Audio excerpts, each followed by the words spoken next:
We're going to talk a lot of Cardinals baseball here, Jim Heuer. Man, oh man, was that ugly. And as we discussed earlier, I did have a son. I had my second child. Congratulations. Thank you. On Thursday. So we had the baby Thursday morning, and I was at the hospital Thursday, Friday, Saturday. And I have to tell you, because I'm pretty busy usually, I got to watch all these Cardinal games in their entirety. Oh, sitting there. you. Well, I'm working with my son here. You know, he's got to get changed and fed and all that, but we got the games on, and man, was it ugly. And even Sunday, the finale, you want to give them credit because they're down 7-0, and then they come back to tie it. But then when you still lose, you're almost like, man, I wish they wouldn't have come back to give me that sense of hope, that false hope.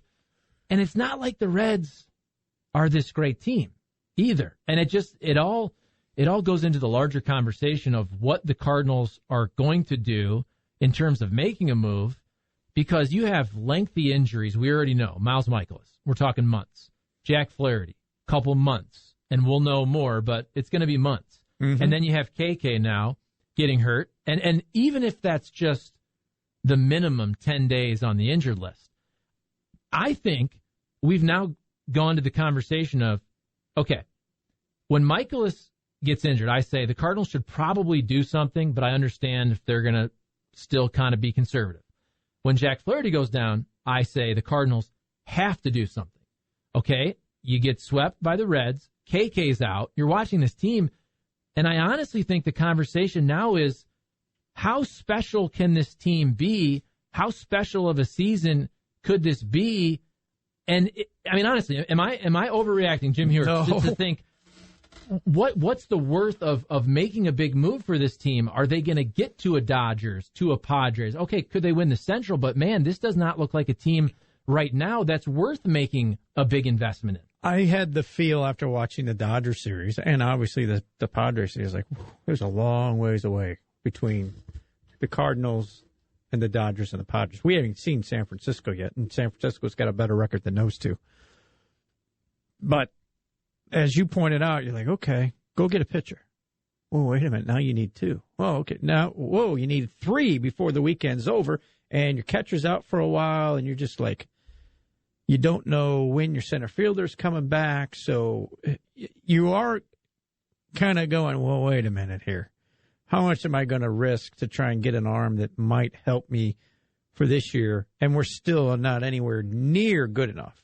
Now, that's not the way you really run a team in terms of, hey, wait a minute, we're here to win, aren't we? Yeah, I get it, but you have to kind of step back a little bit and go, okay, reality tells us we're not in the league with the other two. And, yeah, we might be able to sneak in, but we're not going to beat those other 2 teams right now. Right, and that's my point. I'm not saying you punt on the season, but it gets to be a conversation that we often have with the Blues around trade deadline time, which is if you're right there. Now if you have a chance to be great, okay, go ahead and make a move. And then go back 2019, they didn't make a move, and they still won the Stanley Cup, but they liked their roster right there. You understood this season they had been really bad. They go on the win streak right before the trade deadline. And was there going to be a transformative move that made the Blues a legit Stanley Cup contender this year? My answer would be no. And that's either way. No, whether it was, right. If you could have gotten a second-round pick for a Jaden Schwartz, whatever it is, to me it made sense to stand pat. Now, I've always said this with the Cardinals. One of my criticisms of the Cardinals, and by the way, the Cardinals, they always win. They're always in it. Even if they don't make the playoffs, they're almost always till the last game of the season, they're in the hunt. Now, we should give them credit for that, but also the expectations here in baseball heaven, USA, should be much higher for the St. Louis Cardinals. I truly believe that. My issue is the years they have a real need, and they do have a chance potentially to do something special. Now, go back to 2019. Okay, they get to the NLCS. They beat the Braves. I give them all the credit in the world. They get to the Nationals. That's the team that wins the World Series. You get swept. But if you remember that year, they needed a starting pitcher. You had the Zach Wheelers of the world out there. I understand you had to give guys up. And looking back, if that was Tyler O'Neill, I'd look pretty stupid, right? Now, if it's Harrison Bader, And I don't know the exact The last packages. 2 months, you'd look silly. Correct. Prior to that, you would still be going, well, that was still worked out. Right. Especially the way Wheeler's pitching now as a Philly. He's been much better. Yeah, and if you have a good team with a clear need, that makes sense. I just now watched this Cardinals team, and there are a lot of needs. I mean, to me, to get to a Padres, to get to a Dodgers, you probably need 2 legit starting pitchers. What? 2 bullpen arms. You I mean, need that's arms in the pen, too. That's You're not right. easy, and you're going to have to give up a lot to get legit big league guys who can contribute right now. Absolutely.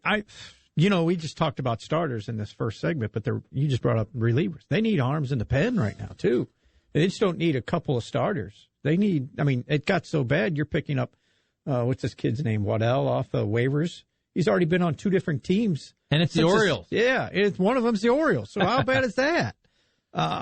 Tyler Webb got sent down.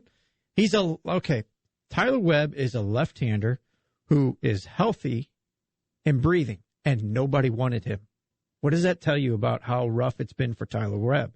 If you're left-handed, you're breathing, and nobody even wants to take a flyer on you, it's pretty bad. And that's where it is right now, and they have to find more arms in the pen, much less go get a starter and go, okay, anybody can go 5 innings? It's rough right now. There's no doubt about that.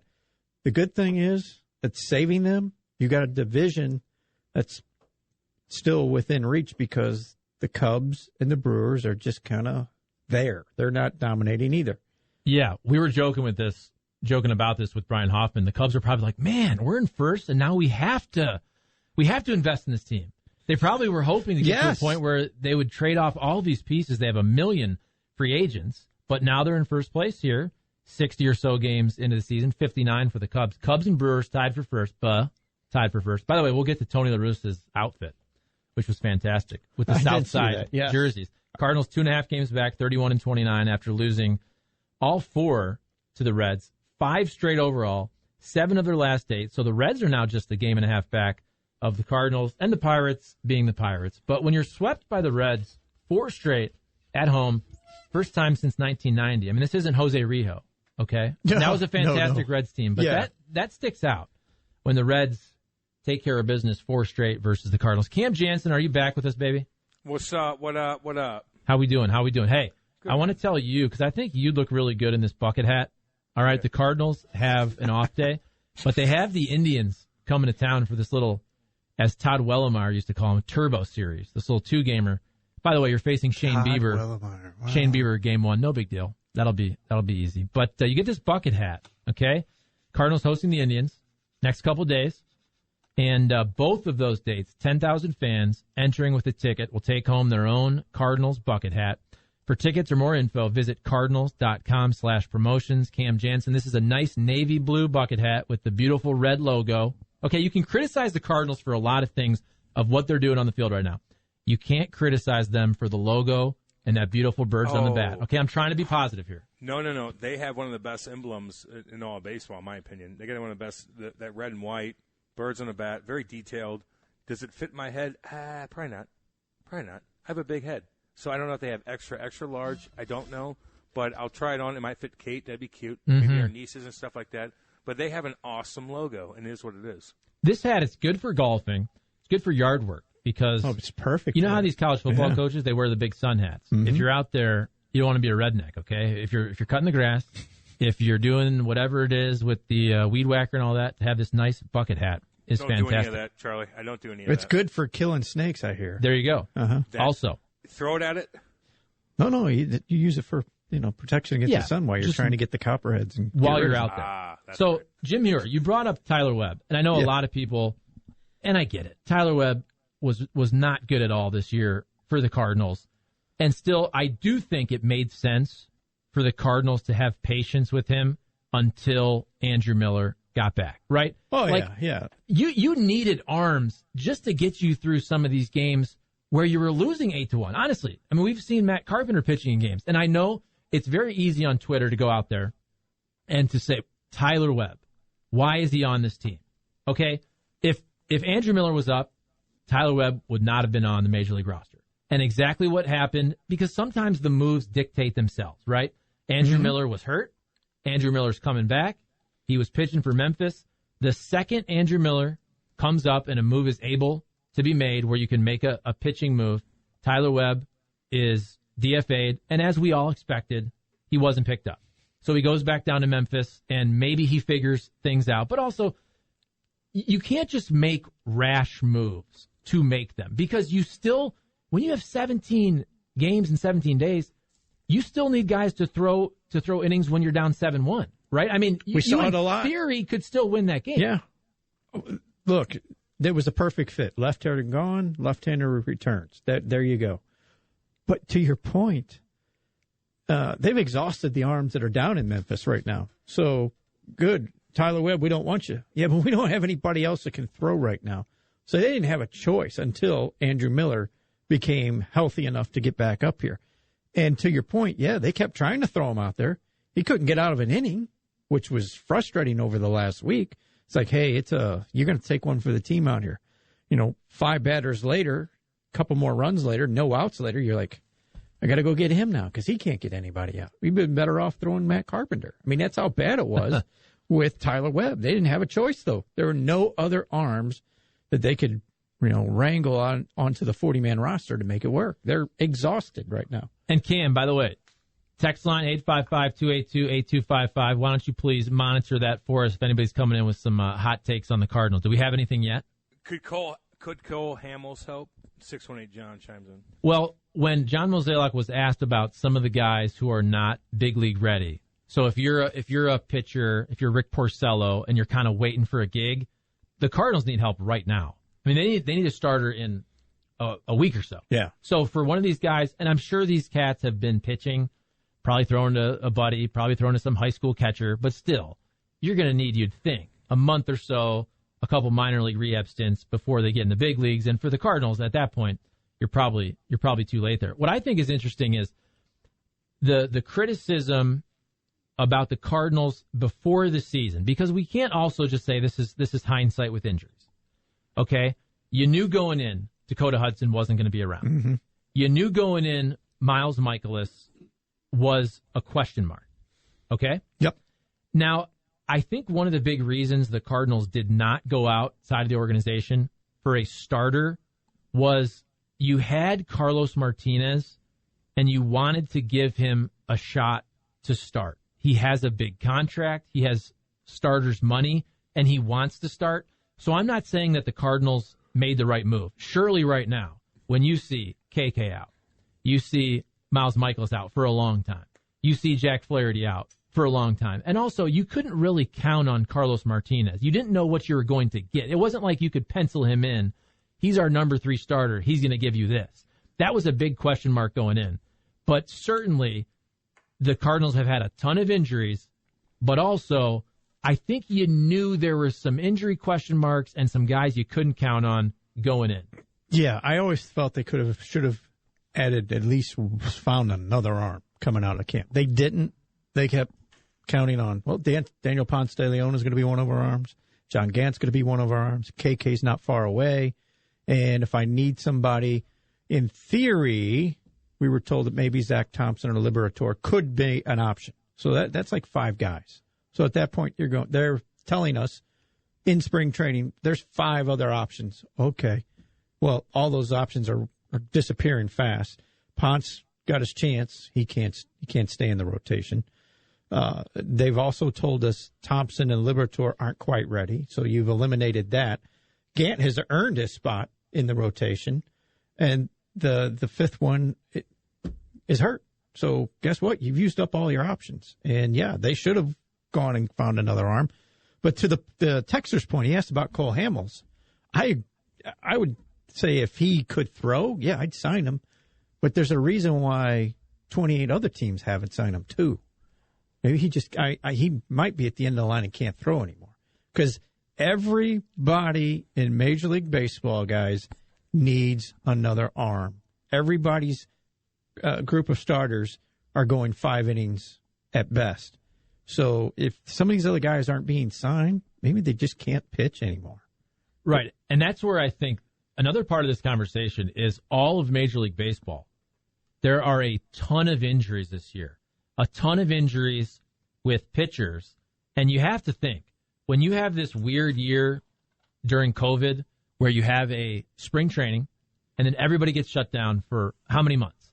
And then you ramp back up. If you're the Cardinals, by the way, you ramp back up just to sit and throw baseballs off your mattress in Milwaukee for 17 days. And we know so much about these pitchers that they want to build up your workloads, where they usually don't want to up your innings count more than about 25 per year as you're going up through the minors. Well, how many of these pitchers last year, even threw close to 100 innings? Because you had a 60-game regular season. You needed to have a 60-game regular season and a long playoff run to even get to 100 innings last year. So I think that's what we're seeing also.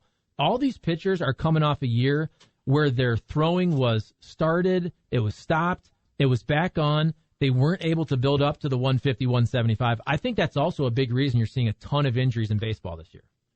So there's a ton of injuries, though? Like all the pitchers are getting like Tommy John and all that stuff, or like oblique strains because they weren't able to kind of keep their flow stretched out. Like you mentioned, like throwing against, like how ridiculous is that though? Like didn't the ball like hit the window and stuff when they were doing that? Like how did it just like bounce down on the bed? Did you see video of that, or is this a picture? Well, Jack Flaherty said he was throwing baseballs off his mattress up in Milwaukee. We did have Joe Kelly a couple years ago where, it was COVID where he threw the baseball, broke his window. I think that was done on purpose. I think there's a reason he broke the window. He had somebody filming that. Knowing Joe Kelly. Made a statement. Right. And his sense of humor, that's the type of thing he'd throw out there. There just happened to be somebody filming that. He just happened to break the window and look over and have kind of a funny face there. Whoops. So, but either way. It just shows, though, that they're like, hey, we're in a jam. Like, we can't get any practice. So, like, if I mess up, like, this, I'm trying as much as I can. Yeah. Although I'm breaking windows. And my thing is, I'm not trying to pass the buck on the Cardinals. I do think all teams are dealing with a lot of injuries this year, more so than other years because of the crazy 2020 COVID season. However, with the Cardinals, you knew Dakota Hudson was out. You knew Miles Michaelis was a bit of a question mark, maybe more of a bit, and that's proven to be true. You knew Carlos Martinez was not a certainty in any way, shape, or form in terms of his performance. So when you add all the injuries, which I do think it's fair to point them out, but then the Cardinals also have guys not performing, okay? And then if you go to the bullpen, obviously Jordan Hicks out, injury, but Ryan Helsley's not hurt. Ryan Helsley has not pitched well this year. Even Daniel Ponce de Leon, who's been pretty good in years past, you also thought he was going to be the guy where if you needed a start, he could give you one, give you a competitive start, but he could be a bullpen asset. Daniel Ponce de Leon has not been good. Tyler Webb, we talked about him. He was not good. Ryan Helsley. There's also a fair amount of guys who just aren't performing well. Cody Whitley's another one. These are all guys. Look, at the beginning of the year, the bullpen was supposed to be the strength of the baseball team. Right now, the bullpen is very far from being any kind of strength for this baseball team other than the final three who finish games when they win. Everybody else, huge question mark, and that's why they're scrambling just to try and find innings. And that's where I just think it's very, very interesting because when you watch this team play, and I'm not overreacting to 5 straight losses and the sweep and 7 out of 8. We now do have a 60-game sample size to look at. And even when the Cardinals were playing better and when they were healthier, they still weren't beating consistently the elite teams in the National League, or if they go and they play a Chicago White Sox team, right? And they're doing a very good job up until today of beating the really bad teams. And they won a series against the Brewers, but overall, this team hasn't shown us that they're a World Series contender. And so John Mozeliak is in a tough spot because do you do a bunch of moves for a team right now that's not worth making these moves, it looks like?